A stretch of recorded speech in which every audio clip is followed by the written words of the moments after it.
Tonight, federal agents at a tent city down in Tornillo have hundreds of migrant teens still in custody.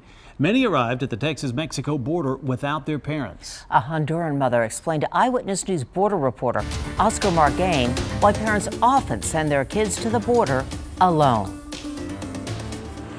Annunciation House is a Catholic shelter in El Paso where just this week authorities released more than 700 immigrant families fleeing countries from all over the world, mainly Central America. ¿Cuál es el procedimiento?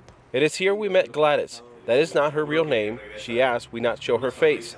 The 27-year-old Honduran mother has been in the U.S. for 2 months now, working with lawyers to get her and her 11-year-old son a fighting chance to stay. Yo no puedo quedarme en Honduras. She says she couldn't stay in Honduras any longer.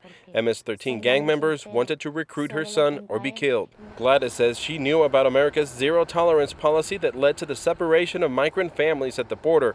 Because of conditions in Honduras, she fled anyway. In the same desperation, parents who can't escape violence and poverty send their children off alone.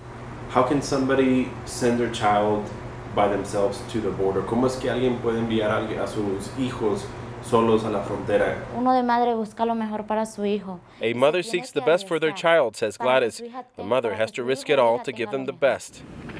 The Department of Health and Human Services has about 13,000 unaccompanied minors in their care.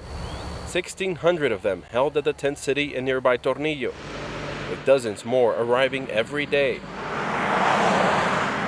So I'm counting about 6 charter buses loaded with what we believe are undocumented immigrant children. We've counted 10 in the last hour. 12 to 17-year-olds who spend an average of 59 days in the tent city waiting to be placed with a willing sponsor in the U.S. A more complicated task, as a new policy mandates sponsors must have their fingerprints taken. Some of the sponsors, says HHS, are undocumented and are choosing not to participate.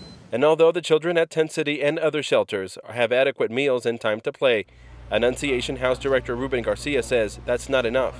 At least here, I'm eating 3 times a day. But even with that, I don't want to be here. It's not an easy decision, but it's one families in Central America say is necessary. They know what awaits them in their country. Coming to the U.S., despite all the risks, says Gladys, is worth a shot. In El Paso, near the Texas-Mexico border, I'm Oscar Margain reporting.